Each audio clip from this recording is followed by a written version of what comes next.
The problem now, it seems like we are a little bit slow. But let me just see if it'll pick up. Okay, so here we go. Let's talk about it. Taurus season. Taurus season is after air season. And it's kind of like, air season brings it to that energy of like breaking through, sort of like it's like a debut type of like energy, you know what I mean? So, we're feeling fire and we're really amped up and we're really enthusiastic about things, really trying to get things done because we like these like decorations of things, right?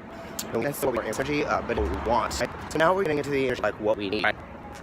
And that's the Empress energy. No. Hi.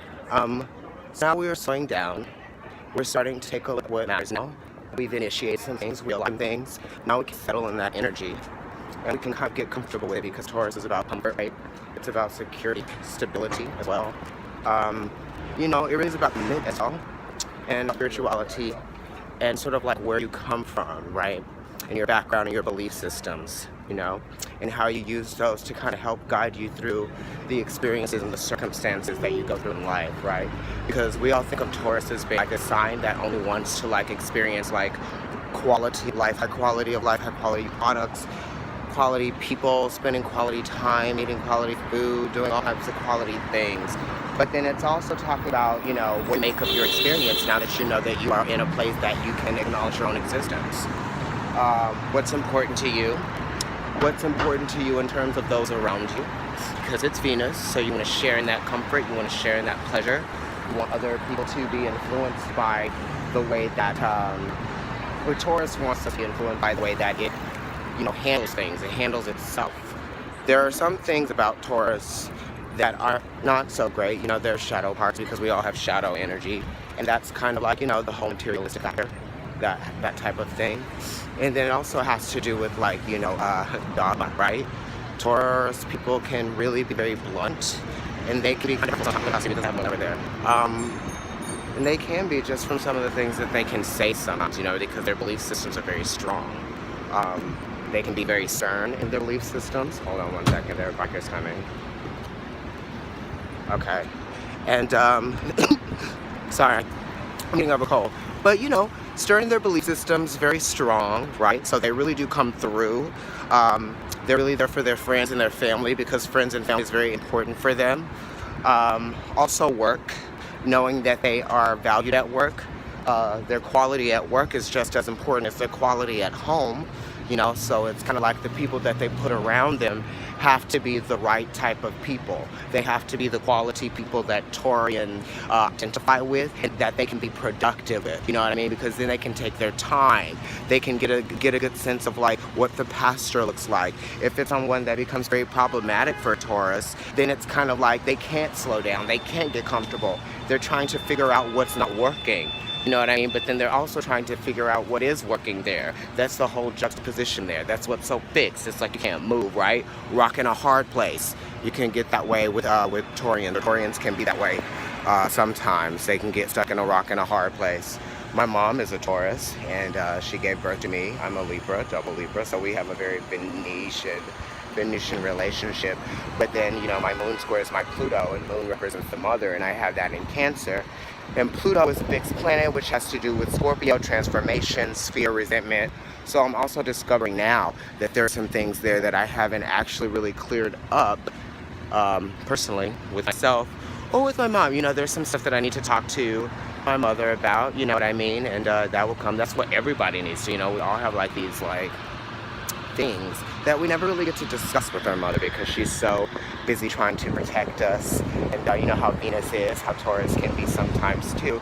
They keep things to themselves just to keep the peace. So then it's kind of like, the relationship kind of experiences a little bit of a weakness there because of those types of things. Anyway, Taurus does teach us that sometimes we do need to step outside of the box, and right now Uranus is there teaching some of us to step outside of the box and do what we feel like is best for us, right?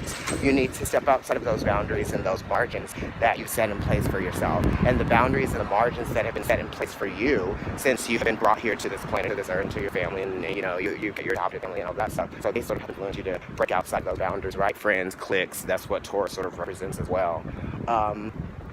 But it's like family. It's like your first little experience of life, society, right? That's very Hierophant. You get wisdom from them, through experience. They kind of give you a sense of what's possible, what's not possible, what's not good. you know, that type of thing. So, you know, it's your belief systems. They teach you how to navigate through the world, right? With realistic ideals and practical ways of deciphering, you know, what is for you and what's not for you. And religion teaches us that too. But then also, you know, things get revealed to us through our belief systems and how we sort of like experience opposing energy there, because we don't always agree with our belief systems. You know, when we become like more woke, when you become more aware that there are other belief systems and other people that are going to challenge your belief systems, that's when you really begin to like live, right?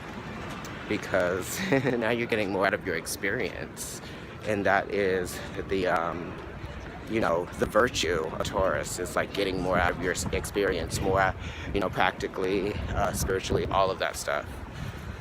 Where am I? I'm on First Avenue. I need to go jump out right now. Anyway, I just got a fabulous scarf. It is a vintage 1960s Italian silk scarf. Cardi or something, I don't know. I got it from Crossroads, just like a vintage shop here. It's like a consignment, second, you know, hand shop. Buy things, you can sell things to them. Anyway, you know, that was just my take on Taurus season. I love it. It's beautiful. We're sort of like encouraged to go out and experience the beauty of the warmer weather, a little bit warmer. Hi. Also, you know, it also teaches us to take things slow. So if there's some things that you've invested in that you haven't seen like the productivity from, or, you know, you haven't seen the fruit sort of like start to ripen, then you will. You just have to be patient. So our season definitely teaches us to be patient with ourselves and to be patient with other people, right? And our reality and our setting, right? Because it really is talking about your setting and taking a look at your setting. I'm actually going to look at an apartment tomorrow, so I'm definitely thinking about my security and my stability and my boundaries and the people that I have around me. And not necessarily the people I have around me, because I love my roommates great. But yes. So that's all I think I have to say right now for Taurus season. I'm in the East Village. Anyway, I'm going to get going and do the rest of the videos. I have some love readings that I'm going to do tonight. I'm doing Taurus. And Taurus. I might do that. I think I'm doing Taurus monthly for May. But I'm doing Virgo love tonight, which is new for me. I don't usually do love readings. Anyway, I'll be getting that to you at some point this evening. You're looking for that. I'll talk to you later.